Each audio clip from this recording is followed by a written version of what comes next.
You're listening to the Urban Astronomer Podcast.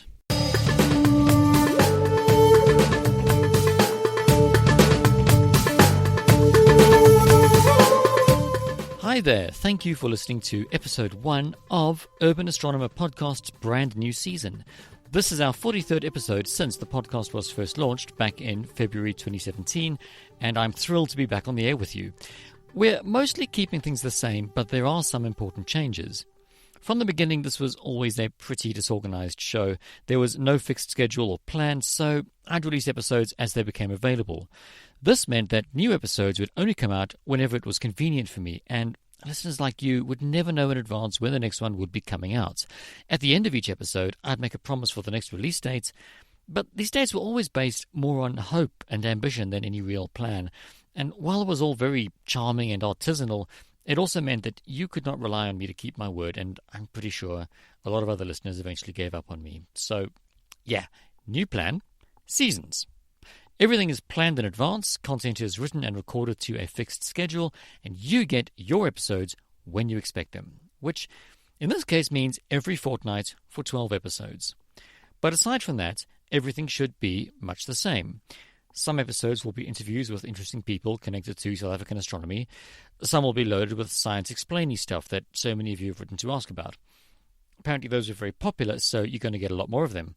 The only thing that I've had to cut, sadly, is the space mission updates. Clem Unger, my friend and part-time co-host, has unfortunately had to step back for a while.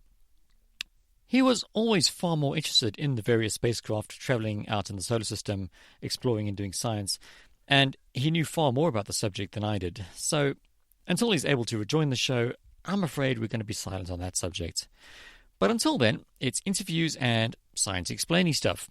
This episode features an interview with Dr. Wendy Williams, a radio astronomer from Cape Town who currently works in the Netherlands for the University of Leiden.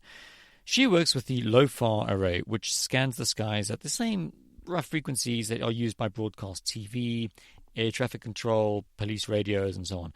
We spoke about her current research, and she taught me how these arrays of radio antennas work together to create an image, astronomy developments in Africa, and more. But before I play you that interview, a quick note on audio quality. Since we were in opposite hemispheres at the time of our conversation, I had to get creative with the recording, and audio quality is not as good as I would have liked. I think we're still quite audible. You can hear what we're saying, but you can also definitely tell that we weren't in the same room. So, with that caveat, here is Dr. Wendy Williams. Can you state for me, can you tell us your name and title and a little bit about yourself? Sure. I guess I'm Dr. Wendy Williams. I'm, I guess, a South African living here in the Netherlands. I'm currently a postdoctoral researcher here at the Leiden Observatory, part of Leiden University. But I grew up in South Africa, and I did my initial training, my undergraduate and master's degrees in Cape Town. Were you from Cape Town, or was that just where you had to study? No, I am from Johannesburg originally. Well, not Johannesburg itself, just outside Joburg. But I went down to Cape Town to study because at the time it was the only university really offering a degree in, I think even at the time they started the undergraduate degree in astrophysics. So I did astrophysics and physics, joint major at UCT. All right. Why astronomy? What got you there? Yeah, that's always a good question to ask people. I actually, my father had an interest in astronomy. He was an amateur astronomer. He stopped doing it a little bit when I was growing up, but he always had an interest in astronomy, but also in nuclear physics, that kind of thing.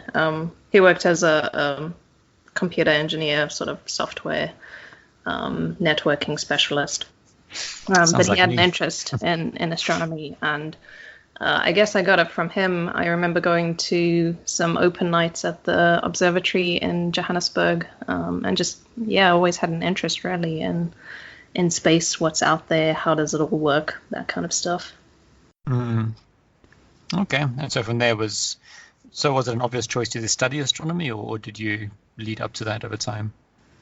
It seemed fairly obvious that I wanted to be an astronomer, and that meant that I had to go to university. I had to get a physics degree. I had to move on and get a PhD. I was maybe a little bit stubborn, I think, in my decision. I'm like, this is what I want to do, and that's what I went off and did without thinking too much more about it. Yeah. Like they say in the classics, follow your dreams and all that, yeah? Yes. Okay. So I'm just looking at your webpage here. You got your master's, and then you left, or to the UK, and then to the Netherlands. Why? First to the Netherlands, and then to the UK, and then back here. Okay. Yeah. How did that end up happening? It was a little bit by chance, I think. I was finishing up my master's and thinking about what I wanted to do next, thinking about doing a PhD. And I thought maybe to go abroad. South Africa does have some great opportunities for studying, but I think you'll know that astronomy is quite an international field. So I thought it would be good to go abroad and get some experience. So I started applying to PhD programs. I didn't apply to too many. But then one of my professors in Cape Town actually went to a conference. I think it was over here even, and then met my PhD advisor and happened to mention that I was looking for PhD positions. And then he put me in touch with my then PhD advisor, and things kind of went from there. He offered me a position, and I accepted it. And here I am now, I guess. Ah, brilliant. So what was the topic of the PhD? What's your research interest? Yeah, so since my PhD really, I kind of moved into doing a lot of radio astronomy. Actually, my master's was a little bit doing a little bit of radio astronomy. It was a combined studies of near-infrared observations of galaxies that were originally detected with H1 neutral hydrogen observations. Mm-hmm. So there was a bit of a radio component there, and I really did want to pursue radio astronomy, given at the time it was still being decided where the square kilometer array would be. So it seemed like a good field to get into career-wise. So my PhD was working with a telescope that's built here in the Netherlands. It's called LOFAR, the Low Frequency Array. Mm-hmm. And it's a radio telescope, but it's quite different to what you usually see these dishes like Meerkat looks like. And so on. It's actually at lower band, so it looks more like what SKA low will be. It operates at sort of 200 megahertz and below. Mm-hmm. It's kind of similar to FM radio, digital audio radio broadcasts and so on. So that means the receivers, rather than being dishes, they look more like TV aerials, if I understand. Yes, yeah, that's correct. So the actual antennas are sort of the order of the size of the wavelength, so they're about 2 meters or half a meter long, and look like simple dipoles mostly. And they're stuck out in the field here in the Netherlands where things get wet. But somehow they've managed to survive for about 10 years now. But what I do actually with the radio data is I work on making the images, and we're doing a survey of the whole northern sky with LOFAR. And this is what sort of started during my PhD and have continued through my first postdoc and now my second postdoc. So we make images of the sky, hopefully the whole northern sky, at 150 megahertz or 2 meter wavelengths. And the kind of things we look at are star-forming galaxies and active galactic nuclei, so black holes essentially. Okay. So what can you see at those frequencies? What do we see? We see mostly synchrotron radiation. Whenever you have magnetic fields and relativistic charged particles, so electrons mostly, that are accelerated by highly energetic processes, and they interact, and the electrons get accelerated by the magnetic fields, and they give off radiation that we see at these frequencies. But where that's coming from is actually either from star formation processes, so stars form and then they explode in the supernova, and the supernova give off lots of charged particles, which then kind of diffuse through the galaxy. So we see a lot of kind of background light from star formation. And then the other thing I said is black holes give off jets of charged particles. All right. So then what are you working on these days? So right now I'm actually, two things kind of. The one is the continuation of the surveying work that we've been doing. But the other slightly more exciting thing is LOFAR also has a even lower frequency component, so at frequencies of 60 megahertz. And it's a little bit more challenging to make the images at these frequencies. So that's a little bit of new work that I'm doing now here back in Leiden. Okay. And what does that see? I mean, if I think that area, I'm thinking like solar radiation and like planetary sources. But I'm assuming you're looking at more bigger scales than that. Yeah. So my science focus is still the star-forming galaxies and the active galactic nuclei. But actually, there's a large program also on LOFAR, people who look at things like pulsars, but then also, as you said, things like the sun. So particularly at the lower frequencies, the sun is even brighter, and you can see all the there's actually recently just a monitoring program that some people were looking at the sun at the same time as another observatory was observing the sun. Mm-hmm. I'm curious about how the telescope itself works. I mean, how do you aim it if it's just a field of antennas? My radio isn't very strong. I don't know a lot about how radio works. That's a good question, actually, because usually you have a dish and then you point at wherever the dish points at. But in a similar way to when you have a whole lot of dishes together, we use a method called aperture synthesis by inserting electronic delays to the signals coming from each telescope, so that it's as if the wavefront of EM radiation is arriving at all the different dishes simultaneously. And in that way, we put the signals together coherently rather than incoherently, where they would the wavefronts would distract and you wouldn't see anything. So in that way, we can simulate one entire essentially mirror that would be the size of the separations between the dishes. But now for LOFAR, we don't have dishes. We've just got individual dipoles, but a similar principle applies. So you insert an electronic delay between the signals coming from some of the dipoles, and that delay varies for each of the dipoles in the station, and there are several tens of them in each station. Mm-hmm. And by adjusting the electronic geometric delays, you can essentially add up the radiation coming from a specific part of the sky coherently. So it's effectively controlling the pointing of the telescope electronically. Okay, so if I understand that, then that would mean you would choose a direction to be looking in, Yes. And you would calculate what the delay would be for each element in your array. Yes. And then apply that, and then see what comes out. Yes. Okay, and then you can scan across the sky by then just adjusting those timings. Yes.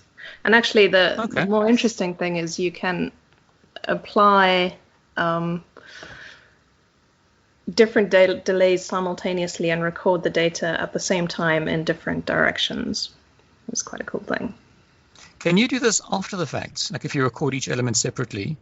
In principle, yes, but you would have to record the data at an extremely high time and frequency resolution. Okay. Yeah, so I actually didn't have that many questions, but I see we're moving quite quickly. Is there anything you'd like to discuss or bring up, or? I think one of the maybe projects I'd like to highlight that I've been involved in, not this year, but the previous 2 years when I was in the UK. I'm not sure if you've come across it before, the Development in Africa with Radio Astronomy program. It was I actually haven't, no. You do?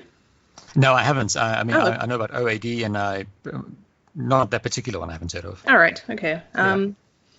So it was originally a UK Newton-funded joint UK and South Africa program, but I think now the Netherlands through JIVE, what is JIVE, the Joint VLBI network. I can't remember what the acronym stands for, but they've also contributed money. So what we've been doing is training, doing radio astronomy courses in a number of African countries. So I went 2 years ago to Botswana and a year ago to Madagascar to do a 2-week course teaching young masters, undergraduate students a course on radio astronomy. So what I did was just one of the modules, which is more practical, how to actually analyze and reduce radio data, as some other people do more theoretical astrophysics related modules. So I think it's a really exciting program and really fun to be involved in. And the whole aim is to sort of transfer skills and develop a new generation of radio astronomers within Africa, all towards building not just for the Square Kilometre Array, but also for the African VLBI network, which is hopefully one day going to be a network of converted ex-telecommunications dishes into a new array of radio telescopes, which would be quite exciting. I believe was it in Ghana where they've begun with that, yes, converting the telecommunications? Yes. So Ghana I think they've already commissioned their telescope. Okay. All right. And when was that? Did you say about 2-3 years ago? So the practical unit usually runs in June, July, and I went 2 years ago, so 2017 in Botswana and 2018 in Madagascar. Okay. And I suppose this will tie into SK at some point. Yes, certainly if there are, I think in the later phases of SKA, further stations in other African countries. Okay, all right. If this is something I ask everybody, if somebody was to, say, a young learner or young astronomer wanted to, kind of follow in your footsteps, become a research astronomer, what advice would you give them? What mistakes should they avoid? What things should they aim for? That's a good question, actually. I remember, obviously, when I was young, I had this idea that I wanted to be an astronomer. I don't really know where it came from, but I was pursuing this. And at some point I did. I met with an astronomer who was based at the South African Astronomical Observatory. I don't really remember who it was, but we had a conversation, and he asked if I enjoyed traveling. It seems a bit random to bring this up. But okay, it's not something I had ever really thought of. It's like, okay, how does this connect to astronomy? But it is true. It is one of the things that I actually really enjoy about being involved in astronomy, is that it's a very global community of researchers. And I have been fortunate to travel to conferences and for observing and so on. And I'm very grateful for my opportunities to do that.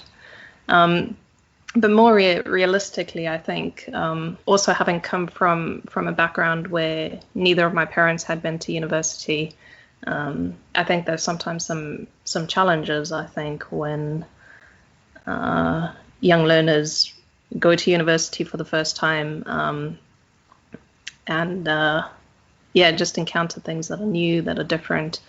And I think I would say to people, just, hang on to your dreams.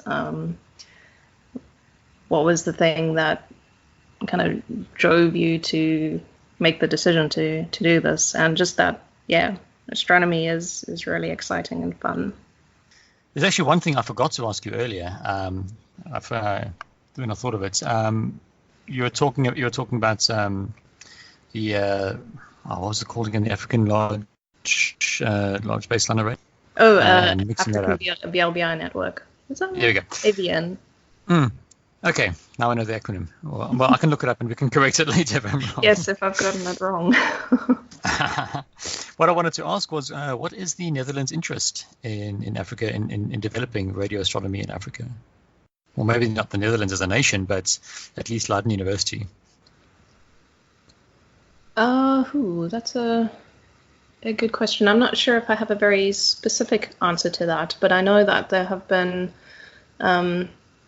a number of people here who have been involved in the OAD, the IAU's, Office for Astronomy for Development. Astronomy Development, yeah. So they have very good connections with that. Within the radio astronomy side, there's been involvement in the Jumping Jive initiative, I think, that said was funding the DARA program. Well, not DARA directly, but within the context of that. Mm-hmm. Yeah, I'm not sure if I have a more. Okay. No, I had a few guesses, but I suppose a lot of it has to be with access. There's a geographical advantage. We've got the southern view, and there's not much else at this longitude. Yes, that's certainly true, and certainly for the SKA, they're definitely involved in, well, obviously giving money to the SKA. Okay. I am out of questions for you. So, I guess if anybody's been listening to this, would like to know more about what you do, or maybe chat to you directly, how can they get hold of you? Yeah, sure, that would be fine. I am on Twitter. My handle is Cygnus_WW. But I can also be found on the Leiden University web pages, and I have an email address that I'm contactable via there. Okay, great. So I'll just stick that on the show notes page. And thank you for your time. This has been very interesting. I always try to find somebody who works in an area that I don't know that much about. I can learn about myself. So Sure. Thank you for that. And thank you for your time. Great, thank you.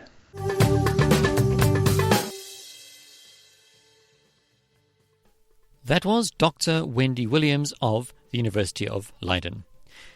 If you're interested in what you heard and would like to learn more, just pay a visit to the show notes page at www.urban-astronomer.com and browse through to this episode, which aired on the 2nd of July 2019. If you liked what you heard, please leave a review and a good rating on your favorite podcast directory, whether it's Apple Podcast or Google Podcast or Stitcher, Podknife, any of the countless others that list this show. And if you'd rather speak to me directly, you can always leave a comment on the show notes page to tell me what you think. Once you've done that, consider recommending the show to a friend or colleague who likes space and astronomy by sending them a link to the podcast page at urban-astronomer.com and telling them to hit the subscribe button. This way, they'll get every episode downloaded to their device automatically, and they won't have to set reminders in their calendar to find the episodes themselves on the website. Next, I'd like to thank my supporters on Patreon. If you are really a fan of the show, I would like to ask you to offer more concrete support by pledging a small donation of a few dollars every month. That small contribution goes a long way to covering the basic expenses of producing the show, and I appreciate every cent.